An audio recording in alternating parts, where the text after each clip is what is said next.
ఇక ములుగు జిల్లా కన్నాయిగూడెం మండలంలో డిప్యూటీ సీఎం బట్టి విక్రమార్క, మంత్రి ఉత్తమ్ కుమార్ రెడ్డి, మంత్రి పొంగులేటి శ్రీనివాసరెడ్డి పర్యటించారు. కన్నాయిగూడెం మండలం గుట్టల గంగారం వద్ద నిర్మించిన దేవాదల ప్రాజెక్టును వారు పరిశీలించారు. అనంతరం ప్రాజెక్టు వద్ద అధికారులతో సమీక్షా సమావేశం నిర్వహించారు. ఇక రాష్ట్రంలో నీటి సమస్య తీర్చడానికి ముందస్తు ప్రణాళికతో నిర్ణయాలు తీసుకుంటున్నామని డిప్యూటీ సీఎం బట్టి విక్రమార్క పేర్కొన్నారు. దేవాదుల వద్ద ఏర్పాటు చేసిన 10 పంపుల ద్వారా 12 జిల్లాల్లోని 17 శాసనసభ కేంద్రాలకు నీటిని తరలిస్తామని తెలిపారు. వచ్చే వేసవి నాటికి అన్ని ప్రాజెక్టుల పనులను పూర్తి చేసి రాష్ట్రంలో సాగునీరు, త్రాగునీరు సమస్య పరిష్కరిస్తామన్నారు. ఇక దేవాదల ప్రాజెక్టు వద్ద 10 మోటార్లను ఏర్పాటు చేయగా ప్రస్తుతం 7 పంపుల ద్వారా నీటిని ఎత్తిపోస్తున్నారని మంత్రి ఉత్తమ్ తెలిపారు. దీని ద్వారా 38.16 టీఎంసీల నీటిని వినియోగించుకునే అవకాశం ఉందన్నారు. నిజాన్ని అబద్ధంగా, అబద్ధాన్ని నిజంగా చెప్పడంలో బీఆర్ఎస్ నాయకులు ముందంజలో ఉన్నారని మంత్రి పొంగులేటి శ్రీనివాసరెడ్డి ఆరోపించారు. సెకురిమామ మాటలు విని అబద్ధాలు రావు. ఇక గ్రామాలలో కాంగ్రెస్ పార్టీపై రోజుకు ఆరోపణ చేయడం సిగ్గుచేటన్నారు.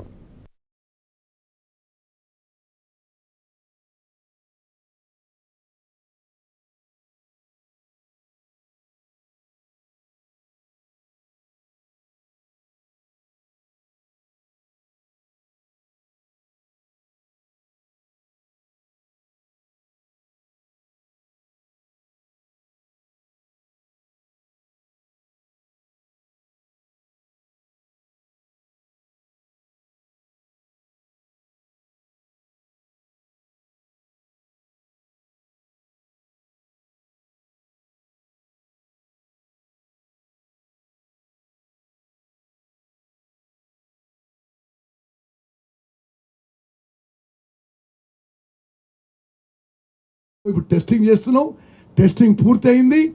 మరి ఇప్పుడు డిజైన్, ఆ రిహాబిలిటేషన్ ఎట్లా దీన్ని రిపేర్ చేసి డిజైన్ చేయాలనో ఆ పనిలో ఉన్నాం. ఇంకా 3-4 నెలల్లో డిజైన్ పూర్తయి మరి పనులు మొదలైతే వచ్చే ఎండాకాలం మేడిగడ్డ, అన్నారం, సుందిల్ల బ్యారేజ్లు రిపేర్ అండ్ రిహాబిలిటేషన్ పనులు పూర్తి చేసి పూర్తి స్థాయిలో ఉపయోగించే విధంగా సాధ్యమైనంత మేరకు ఎక్కడెక్కడైతే అవకాశం ఉందో అవకాశం ఉన్నంత మేరకు ఎంత ఖర్చైనా సరే, ఎలక్ట్రిసిటీ బిల్స్ ఎంత వచ్చినా సరే ఆ నీటిని మొత్తం లిఫ్ట్ చేసుకొని పంట పొలాలకి, చెరువులు నింపుకోవటానికి, మంచినీళ్లు తాగటానికి కావాల్సిన విధంగా ఒక యాక్షన్ ప్లాన్ తయారు చేసి ముందుకు పోవాలనేటువంటి ఆలోచనలో భాగంగానే వారు గత నెల రోజుల నుంచి ఎక్సర్సైజ్ చేస్తూ ఉన్నారు. అట్లాగే లిఫ్ట్ చేసుకోవాల్సినటువంటి టీఎంసీ స్టోరేజ్ కెపాసిటీతో సహా ఒక యాక్షన్ ప్లాన్ తయారు చేసుకొని ఇక్కడ ఉన్నటువంటి అధికార యంత్రాంగం ముందుకు పోతా ఉంది. దీంట్లో చాలా స్పష్టంగా ఒక డిజైన్ చేసుకొని దాంట్లో ముందుకు పోతా ఉన్నారు. ఇప్పటివరకు మనం మాట్లాడుకున్నటువంటి అంశాల జోలికి వస్తే కేవలం దీనికి సంబంధించి మాత్రమే మాట్లాడుకుంటే మనం ఇప్పుడే చూసి వచ్చాం.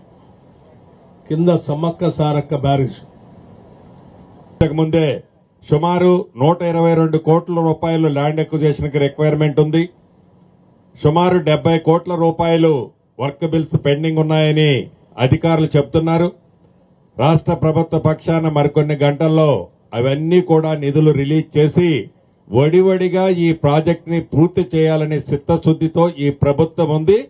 ఎట్టి పరిస్థితుల్లో ఈ పీరియడ్ లోనే 100కి 100% ఈ ప్రాజెక్టుని పూర్తి చేస్తుంది.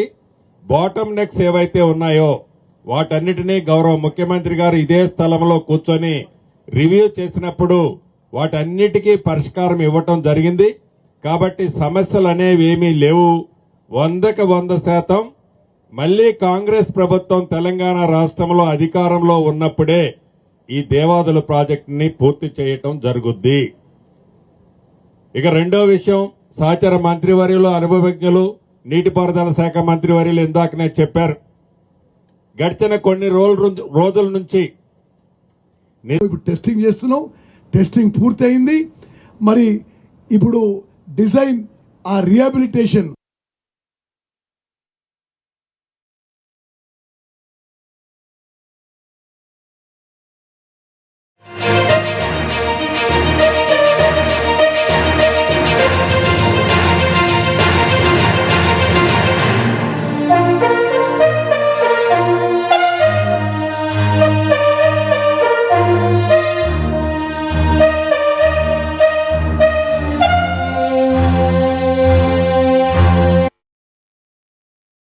తెలుగు రాష్ట్రాల రాజకీయాల్లో జూనియర్ ఎన్టీఆర్ ఎంట్రీపై ఇక ఊహాగానాలు మరొకసారి జోరందుకున్నాయి. ఊరవాడ పేరుతో భారీ సేవా కార్యక్రమాలను ప్రారంభించనున్నారనే వార్తలతో పాటు రాజకీయ రంగ ప్రవేశంపై కూడా చర్చ సాగుతుంది. ఈ నెల 18న తిరుపతిలో ఓ ప్రైవేటు హోటల్లో మీడియా సమావేశాన్ని నిర్వహించి అంశాలపై జూనియర్ ఎన్టీఆర్ స్పష్టత ఇవ్వనున్నారనే వార్తలు వినిపిస్తున్నాయి. అయితే ఈ ప్రచారాన్ని నందమూరి అభిమాన సంఘం ఖండిస్తూ ఊరువాడ పూర్తిగా సేవా కార్యక్రమేనని, దీనికి రాజకీయాలతో ఎలాంటి సంబంధం లేదు అని స్పష్టం చేశారు. ఇక ఈ నేపథ్యంలో జూనియర్ ఎన్టీఆర్ దీనిపై ఏం ప్రకటించబోతున్నారనే దానిపై సర్వత్రా ఆసక్తి, ఉత్కంఠ నెలకొంది.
ఇక తెలుగు రాష్ట్రాల రాజకీయాల్లో జూనియర్ ఎన్టీఆర్ ఎంట్రీపై ఊహాగానాలు మరొకసారి జోరందుకున్నాయి. ఊరువాడ పేరుతో భారీ సేవా కార్యక్రమాలను ప్రారంభించనున్న వార్తలతో పాటు రాజకీయ రంగ ప్రవేశంపై కూడా చర్చ సాగుతుంది. ఈ నెల 18న తిరుపతిలో ఓ ప్రైవేటు హోటల్లో మీడియా సమావేశం నిర్వహించి ఈ అంశాలపై జూనియర్ ఎన్టీఆర్ స్పష్టత ఇవ్వనున్నారనే వార్తలు వినిపిస్తున్నాయి. అయితే ఈ ప్రచారాన్ని నందమూరి అభిమాన సంఘాలు ఖండిస్తూ ఊరువాడ పూర్తిగా సేవా కార్యక్రమేనని, దీనికి రాజకీయాలతో ఎలాంటి సంబంధం లేదు అని స్పష్టం చేశారు. ఈ నేపథ్యంలో జూనియర్ ఎన్టీఆర్ దీనిపై ఏం ప్రకటించబోతున్నారనే దానిపై సర్వత్రా ఆసక్తి, ఉత్కంఠ నెలకొంది.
ఇక వియత్నాంలో జరిగిన ఘోర పడవ ప్రమాదం నుండి ప్రాణాలతో బయటపడిన భారతీయ పర్యాటకులు స్వదేశానికి చేరుకున్నారు. శంషాబాద్ అంతర్జాతీయ విమానాశ్రయాన్ని చేరుకున్న వారు ప్రమాద సమయంలో ఎదురైన భయానక పరిస్థితులను మీడియాతో పంచుకున్నారు.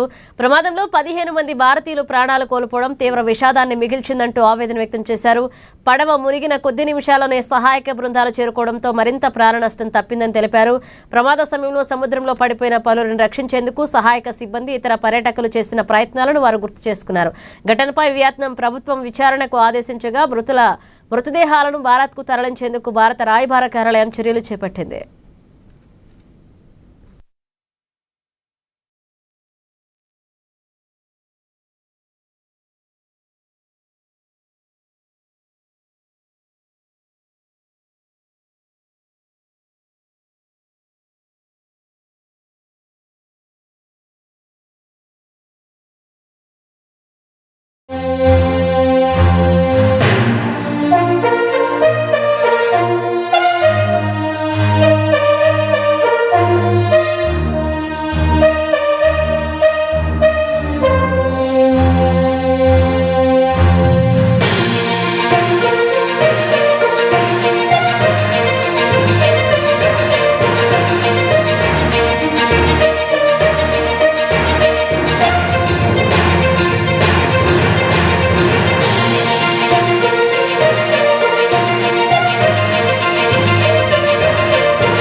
लोगों का ऑलमोस्ट 2-3 डेस्टिनेशन से हैदराबाद से ऑलमोस्ट 22 मेंबर्स निकले थे यहाँ से। तो अल्हम्दुलिल्लाह हैदराबाद से जो निकले उसमें कुछ भी कैजुअलिटीज़ नहीं है। तो इंसिडेंट के बारे में बोले तो वो क्या है, थोड़ा वेदर का भी थोड़ा वार्निंग था वहाँ पर, और हवाएं ज़्यादा है, विंड ज़्यादा है बोल के भी जो है सो 36 लोग थे। उसमें से हम 3 लोग हैदराबाद से गए सो है, सो बाकी सब बैंगलोर से है। सो उसमें 36 लोगों में पूरा 36 लोग सेफ आए हैं, किसी को कुछ नहीं हुआ। इंसिडेंट कैसा हुआ? वो एक्चुअली వేవ్ आने से वो एकदम బోట్ ఫ్లిప్ వెళ్ళాలి. రోప్కార్కి వెళ్ళే లోపు ఏమైందంటే ఆల్రెడీ 3 బోట్లో మేము వెళ్ళాము. ఒక బోట్ స్టార్ట్ అయింది, రిమైనింగ్ వాళ్ళు మేమంతా వేరే బోట్ ఎక్కడానికి రెడీ అవుతున్నాము. ఈ అయ్యే టైంలో మా ఫస్ట్ బోట్ ఏదైతే వెళ్ళిందో ఆ బోట్ ఒక అల వచ్చి అల వల్ల వాటర్ అలా బోట్లోకి రావడం వల్ల అది కొంచెం కొంచెంగా సింక్ అయ్యి మునిగిపోయింది. సో ఆ మునిగిపోయిన బోట్లో 34 మెంబర్స్ ఉన్నారు, 32-34 మెంబర్స్ ఉన్నారు. 32-34 మెంబర్స్లో ఆల్మోస్ట్ మనం 50 మెంబర్స్ని సేవ్ చేయగలిగాము. ఒక 50% of the people actually hospitalised అయ్యారు. హాస్పిటలైజ్డ్ అయిన వాళ్ళలో 17 మెంబర్స్ టోటల్లీ హోచ్మల్ సిటీకి ట్రాన్స్ఫర్ చేశారు. అంటే అక్కడ ఎమర్జెన్సీ ఏమీ లేదు, సో హోచ్మల్ సిటీకి ట్రాన్స్ఫర్ చేశారు. తెలంగాణ నుంచి 8 మెంబర్స్, బట్ అందరూ సేఫ్. ఆంధ్ర నుంచి 3 మెంబర్స్.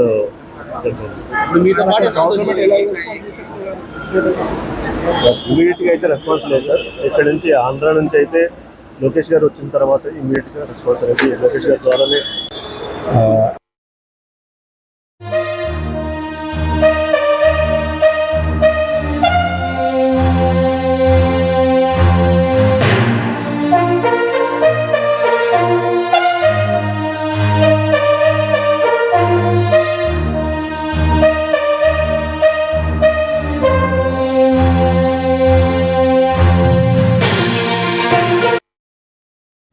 ఇక తెలంగాణలో సంచలనం సృష్టించిన షాబాద్ వరుస హత్యల కేసులో కీలక పరిణామం చోటు చేసుకుంది. ఈ కేసులో ప్రధాన నిందితుడు రాజ్ కుమార్ మృతి చెందాడు.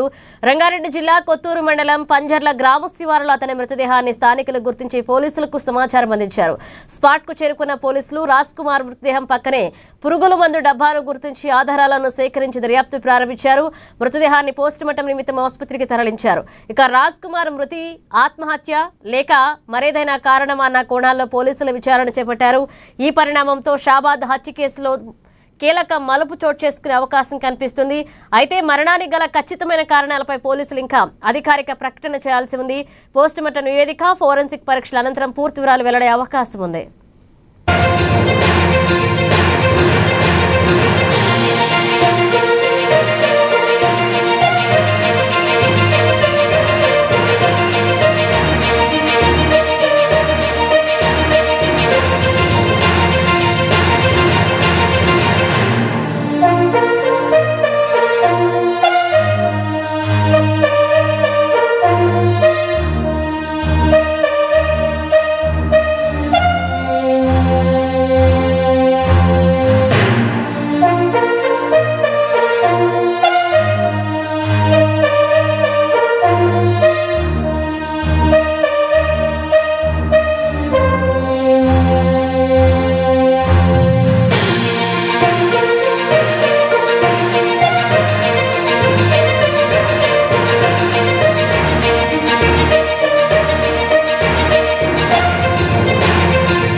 కొంచెం పిలుస్తారు కదా 2 నిమిషాలు ఆగండి.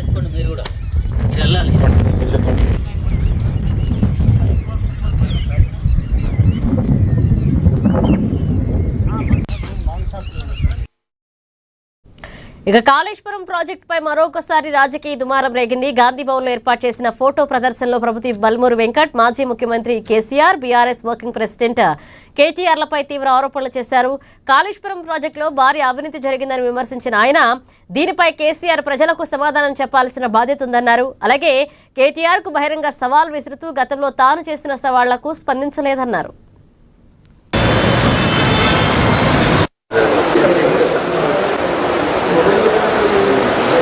మేమేదో ఘనకార్యం చేసినాము, మేము చాలా గొప్పగా ప్రాజెక్ట్ని కట్టినామని చెప్పి గొప్పలు చెప్పుకునే బీఆర్ఎస్ పార్టీ కేటీఆర్, హరీష్ రావు, అదేవిధంగా కల్వకుంట్ల చంద్రశేఖరరావు గారికి వాస్తవాలు ఏందో తెలంగాణ ప్రజానికానికి తెలియజేయాలన్న ఉద్దేశం, సభ్యులకి నా పొట్ట నిండదని ఒక దురఉద్దేశంతో కాళేశ్వరం ప్రాజెక్టు పేరుతోటి ఏదైతే రీడిజైన్లు అని చెప్పి ప్రారంభించి ఎంతో మంది ఇంజనీర్లు కూడా ఈ ప్రాజెక్టు కాళేశ్వరం ప్రాజెక్టు కట్టేటప్పుడు ఏదైతే రిటైర్డ్ ఇంజనీర్స్ వాళ్ళందరూ కూడా ఈ ప్రాంతాలని చెప్పినప్పుడు ఈ ప్రాంతాలలో కడితే ఏదైతే కింద సాయిల్ సరిగా లేదు, ఇక్కడ ప్రాజెక్టు ఈ రకంగా కట్టకూడదని చెప్పి ఎంతో మంది చెప్పారు.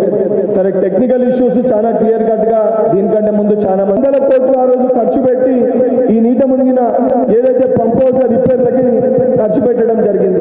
సిగ్గు లేకుండా ఇంత పెద్ద ఎత్తున చాలా క్లియర్ కట్ గా పంప్ హౌస్లు కానీ కట్టిన ప్రాజెక్టు కానీ ఏదైతే తెచ్చిపెట్టి అసెంబ్లీకి రా, ఏ రకంగా కట్టినావు, ఎక్కడ కట్టినావు, ఇది ఏమి జరగదు అని చెప్పి నువ్వు బాధ్యత తీసుకొని వాస్తవాలన్నీ వివరిస్తే మేము తప్పు చేసి నిజంగా నువ్వు చెప్పింది కరెక్ట్ అయితే మేము తప్పుని అంగీకరిస్తాం. కానీ నువ్వు బయటికి రాకుండా ఏదైతే నీ కొడుకుని నీ అల్లుడిని ఊర్ల పైన ఇడిచిపెట్టి ఏదైతే మేము రైతులకి లాభం చేకూర్చే విధంగా 9 రోజుల్లో 9,000 కోట్లు ఏదైతే రైతులకి ఈరోజు మేము రైతు భరోసా వారి ఖాతాల్లో వేసినామో, ప్రజల్లో రైతులు సంతోషంగా ఉన్నారని చెప్పి దాన్ని జీర్ణించుకోలేక విషం జిమ్మనికి కాళేశ్వరం పైన అవాస్తవాన్ని ప్రచారం చేస్తే మంచిది కాదు. మళ్ళీ చెప్తున్నా, నిజంగా నువ్వు ఈ ప్రాజెక్టు వల్ల ఏమి తప్పు జరగలేదని చెప్పి నువ్వు భావిస్తే అసెంబ్లీ ఇక ఏపీని గంజాయి రహిత రాష్ట్రంగా తీర్చిదిద్దాలనే లక్ష్యంతో ఈగల్ విభాగం చేపట్టిన పల్లెబాటలో ఈగల్ కార్యక్రమాన్ని అల్లూరి సీతారామరాజు జిల్లా డుమ్రిగూడ మండలం కొర్రాయి పంచాయతీ కొత్తవలస గ్రామంలో eagle chief IGP AK Ravikrishna IPS ప్రారంభించారు. ఈ కార్యక్రమం జూలై 13 నుండి ఆగస్టు 20 వరకు ఏఎస్ఆర్ జిల్లా వ్యాప్తంగా అన్ని మండలాలు పోలీస్ స్టేషన్ల పరిధిలో నిర్వహించనున్నారు. ఇక జిల్లాలో జీరో గంజాయి సాగు లక్ష్యంగా గ్రామాల అవగాహన కార్యక్రమాలు పల్లె నిద్ర కార్యక్రమాలు చేపట్టి ప్రజల్లో చైతన్యం తీసుకురానున్నారు.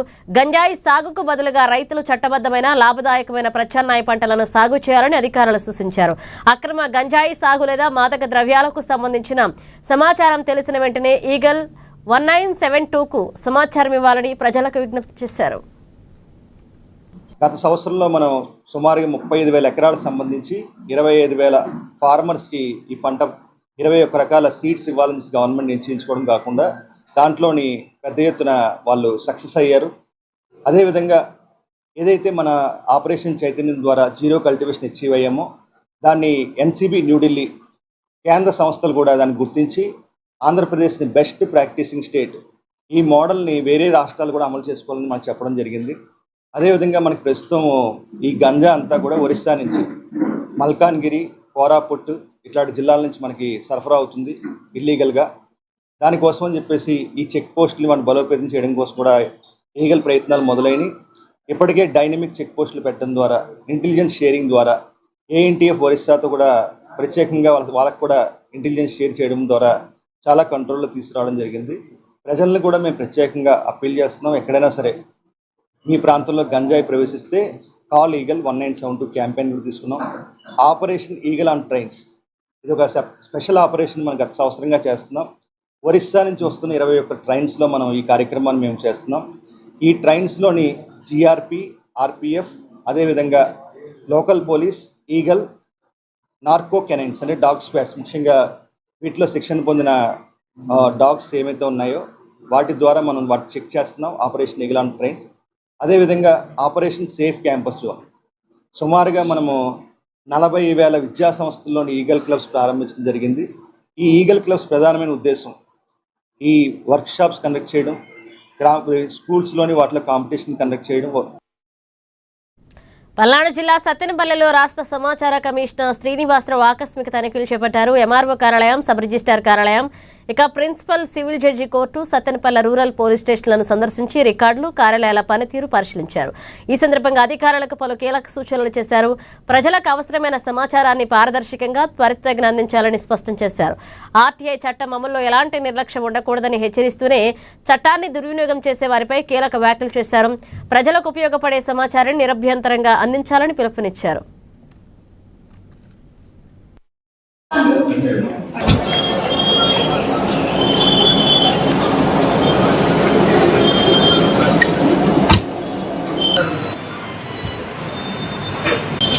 పబ్లిక్ ఆఫీసులకి ఇన్ఫర్మేషన్ కమిషన్ విజిట్ చేయాల్సిన అవసరం ఏమొస్తుందంటే ముఖ్యంగా మాకు వచ్చే అప్లికేషన్లో జాబ్ చార్ట్ కానీ ఇలా పిఐఓలు, ఎఫ్ఏ బోర్డులు కానీ వాళ్ళ ఆఫీస్లో ఉన్న 4(1)B కాపీలు కానీ అవన్నీ సరిగా మెయింటైన్ చేయట్లేదు ఒక ఇష్యూ. దాని మీద కూడా మాకు అప్లికేషన్లు వస్తున్నాయి. అది ఎలా చేయాలో కూడా కొంతమంది పిఐఓలకి అవగాహన లేకపోవటం వలన ఈ ప్రాసెస్ ఏదైతే పారదర్శకత మెయింటైన్ చేయాలో అది సరిగా మెయింటైన్ అవ్వట్లేదని దాని మీద కమిషన్ దృష్టి సారించి రాష్ట్ర వ్యాప్తంగా మా అందరి కమిషనర్ కూడా పంపించాను. అందరూ జిల్లాల్లో ఆఫీసులు, పబ్లిక్ ఆఫీసులు విజిట్ చేస్తున్నారు. దీంట్లో మెయిన్ ఉద్దేశం ఏంటంటే ఎక్కడైతే ఆర్టీఐ చట్టం అమల్లో లోపభూయిష్టంగా ఉందో అది సరిదిద్దటం, యాక్టివ్ చేయటం, ఏదైతే పబ్లిక్ రికార్డ్స్ ఉన్నాయో అవి సామాన్యుడికి కూడా అందుబాటులో ఉండేటట్టుగా చేయటం, ఆ పాలనలో పారదర్శక ఉండేట్టు ప్రతి ఆఫీసు పారదర్శకంగా ఉండేట్టు చేయటమే ప్రధాన ఉద్దేశం. ఇదే సమయంలో కొన్ని మా దృష్టికి వస్తున్నాయి. ఈ చట్టాన్ని అడ్డం పెట్టుకొని రకరకాలుగా మిస్యూజ్ చేస్తున్నారు. మిస్యూజర్స్కి ఆర్టీఐ చట్టంలో స్థానం లేదు. ఇది ప్రజాస్వామ్యబద్ధంగా ఉండాల్సిందే. మీరు పబ్లిక్ లార్జ్ ఇంట్రెస్ట్లో ప్రజలకు ఉపయోగపడే సమాచారం అడిగి ఎంత సమాచారం అడిగినా మీరు తీసుకోండి, మీకు ఇప్పించే బాధ్యత మేము తీసుకుంటాం. ఒకేదాన్ని మళ్ళీ మళ్ళీ అడిగి ప్రభుత్వ అధికారుల టైము సమయము డబ్బులు వృధా చేయొద్దండి. కాబట్టి ఇది కూడా పబ్లిక్ అథారిటీస్ కూడా అందరు దృష్టిలో పెట్టుకొని అప్లికేషన్ రాగానే మొదటి వారం లేదా రెండో వారంలో ఇన్ఫర్మేషన్ ఇచ్చేయాలి. ఇవ్వండి, 30 రోజు దాకా కట్టి పెట్టుకోవద్దండి. ఇది మీ అందరికీ తెలియజేస్తున్నాం. ఈ చట్టాన్ని పూర్తి పారదర్శకంగా ప్రజల్లోకి, ప్రభుత్వం అధికారుల్లోకి అందరికి అందుబాటులో ఉండేది చేసే బాధ్యత మేము తీసుకొని ఆ దిశగా ముందుకెళ్తున్నాం. తిరుపతి జిల్లా రైల్వే కోడూరులో తెలుగుదేశం పార్టీలో చేరికలు కొనసాగాయి. ఇక నియోజకవర్గ టీడీపీ అధ్యక్షుడు ఇన్ఛార్జ్ ముక్క రూపానందరెడ్డి ఆధ్వర్యంలో సుమారు 50 కుటుంబాలు టీడీపీ తీర్థం పుచ్చుకున్నాయి. కొత్తగా పార్టీలో చేరిన వారికి ముక్క రూపానందరెడ్డి టీడీపీ కండువాలు కప్పి పార్టీలోకి ఆహ్వానించారు. సీఎం చంద్రబాబు నాయకత్వంలోని అభివృద్ధి సంక్షేమ కార్యక్రమాలతో పాటు ముక్క రూపానందరెడ్డి సేవా కార్యక్రమాలకు ఆకర్షితులై పార్టీలో చేరినట్లుగా కొత్త సభ్యులు తెలిపారు. కార్యక్రమంలో తెలుగు యువత రాష్ట్ర నాయకుడు ముక్క సాయి వికాస్ రెడ్డితో పాటుగా పలువురు పార్టీ నాయకులు కార్యకర్తలు పాల్గొన్నారు.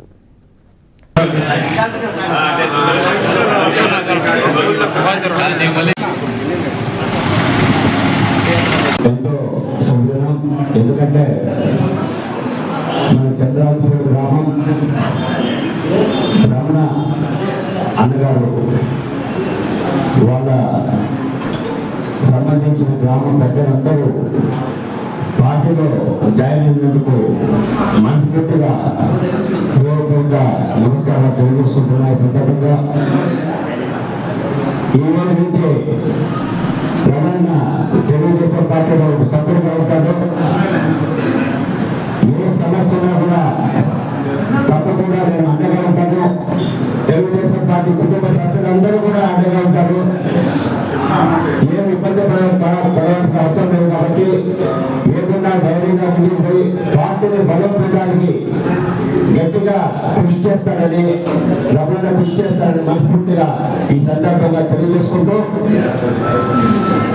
ఈ రోజు నుంచి ప్రతి ఓటు మనకి ఇంపార్టెంట్. కాబట్టి ఈ రోజు నుంచి హైదరాబాద్ నాచారం ఈఎస్ఐ ఆసుపత్రిలో పోస్టింగ్ల కోసం ఎదురు చూస్తున్న నర్సింగ్ అభ్యర్థులు ఆందోళన బాటపట్టారు. ఎంపికై నెల రోజులు గడిచిన పోస్టింగ్ ఉత్తర్వులు జారీ చేయకపోవడంలో ఆసుపత్రి ఎదుట ధర్నా చేపట్టారు. నిరసనకు బీసీ సంక్షేమ సంఘ జాతీయ అధ్యక్షుడు ఆర్ కృష్ణయ్య మద్దతు ప్రకటించి ప్రభుత్వం వెంటనే పోస్టింగ్లు ఇవ్వాలంటూ డిమాండ్ చేశారు. ఆలస్యం కారణంగా అభ్యర్థులు సీనియారిటీతో పాటు వేతనాన్ని కూడా కోల్పోతున్నారంటూ ఆవేదన వ్యక్తం చేశారు. పోస్టింగ్లపై స్పష్టత లేక అభ్యర్థులు తీవ్ర మానసిక, ఆర్థిక ఇబ్బందులు ఎదుర్కొంటున్నారని తెలిపారు. అధికారులు ఇచ్చిన హామీ అమలు కాకపోతే ఆందోళన మరింత ఉధృతం చేస్తామన్నారు.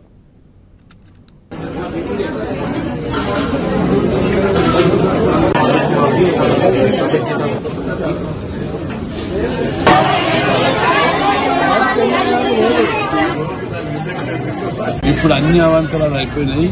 ఖాళీ పోస్టింగ్ కోసం మీటింగ్ పెట్టిస్తామని అనుకుంటున్నారు.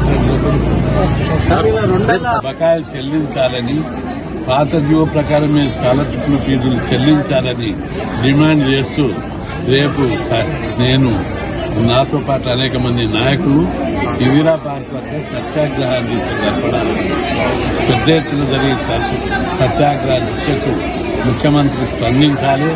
ఫీజుల రియంబర్స్మెంట్ విషయం లోపల ముఖ్యమంత్రి గారు మీనమేషాలు లెక్క పెట్టడం, ఓ చిన్న స్కీమ్ 8,000 3 ఏళ్ల బకాయిలు ఇవ్వడానికి ప్రభుత్వానికి అభ్యంతరాలు నేను ప్రశ్నిస్తున్నా. ఈఎస్ఐ తప్ప ఆయుష్ డిపార్ట్మెంట్లో అన్ని డిపార్ట్మెంట్లో అందరికీ నర్సింగ్ ఆఫీసర్స్ పోస్టింగ్ ఇచ్చారు. కానీ ఈఎస్ఐలో ఇవ్వకుండా జాప్యం చేశారు. దాదాపు 252 మందికి ఇవ్వాలి. వాళ్ళందరూ ఈరోజు వచ్చి ఇక్కడ ధర్నా చేస్తున్నారు. వీళ్ళకు పూర్తి మద్దతు ప్రకటిస్తున్నాం. వెంటనే వీళ్లకు పోస్టింగ్స్ ఇవ్వాలని అధికారులతో మాట్లాడితే శనివారం లోపు ఇవ్వడానికి అంగీకరించారు. శనివారం లోపు ఇవ్వకపోతే మాత్రం సోమవారం ఈ ఆఫీస్కు తాళాలు ఇస్తామని కూడా నేను ప్రభుత్వాన్ని హెచ్చరిస్తున్నాను. ఎందుకంటే ఇందులో సెలెక్ట్ అయినటువంటి వాళ్ళు గతం లోపల ప్రైవేట్ హాస్పిటల్లో పనిచేస్తున్నారు, ఏజ్ బ్యారైన ఉంటున్నారు. ఇప్పుడు వీళ్ళు ఎంబడే జాబ్ బాయ్, ఇక్కడ జాబ్ రాకపోయాయి, చాలా ఇబ్బంది పడుతున్నారు. అందుకే వీళ్ళకి వెంటనే జాబ్లు ఇవ్వాలి. రెండవది వీళ్ళ పిల్లలు ఇప్పుడు స్కూల్లో జాయిన్ చేయాలి. స్కూళ్లు ప్రారంభమై 1 మంత్ అయింది. 1 మంత్ నుంచి కూడా వాళ్ళకి ఇవ్వకపోతే ఏ స్కూల్లో జాయిన్ చేయాలి, పోస్టింగ్ ఎక్కడ? కాకినాడ జిల్లాలో రాజకీయ విభేదాలు మరొకసారి తెరపైకి వచ్చాయి. ఇలేశ్వరం పట్టణానికి చెందిన గొబ్బల్ల వీర వెంకట సత్యనారాయణ తన కుటుంబానికి ప్రాణహాని ఉంది అంటూ జిల్లా కలెక్టర్ ఎస్పీలను ఆశ్రయించారు. తనపై దాడులు, వేధింపులు జరుగుతున్నాయని, అలాగే తనపై తప్పుడు ప్రచారం చేస్తున్నారని పైలా సుభాష్ చంద్రబోస్పై పలు ఆరోపణలు చేశారు. వ్యవహారంపై సంబంధిత అధికారులకు ఫిర్యాదు చేసి తమకు తక్షణ రక్షణ కల్పించాలంటూ న్యాయం కోసం వేడుకుంటున్నారు. ప్రతిపాడు నియోజకవర్గం ఏలేశ్వరం మండలం ఏలేశ్వరం మున్సిపాలిటీలో నివాసం ఉంటున్న గుబ్బల వీర వెంకట సత్యనారాయణ నా పేరండి. నేను గత 2006 సంవత్సరం నుంచి కూడా నేను బీజేపీ సభ్యత్వం కలిగి ఉన్నానండి. 2006 నుంచి కూడా నేను బీజేపీ పార్టీ కోసం పనిచేస్తున్నాను. బీజేపీ పార్టీ సిద్ధాంతాలకు కట్టుబడి నేను పనిచేస్తున్నానండి 2006 నుంచి కూడా. అయితే గత 3 రోజుల కిందట ఏలేశ్వరం మున్సిపాలిటీలో నుంచి ఒక పైలా సుభాష్ చంద్రబోస్ అనే వ్యక్తి నేను అవినీతి పరుణ్ణి అని చెప్పని ఆయన ఒక మీడియా సమావేశం ఇవ్వడం జరిగింది సార్. దానికోసం అని చెప్పి మళ్ళీ నేను ఇప్పుడు అవినీతి జరగలేదు అనే విషయాన్ని తెలియపరచడానికి నేను జిల్లా కలెక్టర్ గారికి మరి మన సూపరింటెండెంట్ ఆఫ్ పోలీస్ గారికి వినతి పత్రాలు ఇవ్వడానికి వచ్చానండి. దానికి తోడు మీడియా మిత్రుల ద్వారా కూడా నా యొక్క ఆయన ముఖ్యంగా పైల సుభాష్ చంద్రబోస్ అనే వ్యక్తి తెలియపరిచారో ఆయన కోసం మాట్లాడతానండి. మొదట నేను బీజేపీ కూటమి ప్రభుత్వంలో ఉన్నాను అని చెప్పని అంటున్నారండి. ఆయన అయితే కూటమి ప్రభుత్వంలో ఉన్నాను అనే పేరుతో ఉన్నారు తప్ప ఆయన పనిచేసేది వైసీపీ పార్టీ కోసం పనిచేస్తున్నారు సార్. ఆయన వైసీపీ పార్టీ కార్యకర్తగానే ఉన్నారు. ఆయన ఇంకా కూడా నేను బీజేపీ కార్యకర్తని అని చెప్పి మాట్లాడుతున్నారు సార్. తర్వాత ఇవన్నీ కూడా ఆయన వైసీపీ వాళ్ళతో ఉన్నటువంటి ఫోటోలు సార్. ఇవన్నీ కూడా గత ప్రభుత్వం ఏదైతే గతంలో ఎలక్షన్స్లో ఆయన కూటమి ప్రభుత్వానికి వ్యతిరేకంగా కూడా పనిచేశారండి. ఈయన ఎలక్షన్ క్యాంపెయినింగ్ కూడా చేశారు. కూటమి ప్రభుత్వానికి వ్యతిరేకంగా ఎలక్షన్ క్యాంపెయినింగ్ కూడా చేశారండి. ఆయన నిబద్ధతతో గుంటూరు జిల్లా కలెక్టర్ కార్యాలయ ప్రాంగణంలో వీధి కుక్కలకు ఆహారం అందిస్తున్న దృశ్యాలు ప్రస్తుతం చర్చనీయాంశంగా మారాయి. కార్యాలయంలో పనిచేస్తున్న ఓ అధికారి వీధి కుక్కలకు ఆహారం పెడుతున్న వీడియోలు సోషల్ మీడియాలో వైరల్ అవడంతో విమర్శలు వెలువెత్తుతున్నాయి. నగరంలో వీధి కుక్కల సమస్యపై ఇప్పటికే ప్రజల నుండి ఆందోళన వ్యక్తమవుతున్న నేపథ్యంలో ఈ ఘటన ప్రాధాన్యత సంతరించుకుంది. వీధి కుక్కల నిర్వహణ, ప్రజల భద్రత, జంతు సంక్షేమానికి సంబంధించిన నిబంధనలను సమర్థవంతంగా అమలు చేయాలంటూ స్థానికులు చెబుతున్నారు. ఘటనపై ఉన్నతాధికారులు స్పందించి తగిన చర్యలు తీసుకోవాలని పలువురు అభిప్రాయపడుతున్నారు. Ano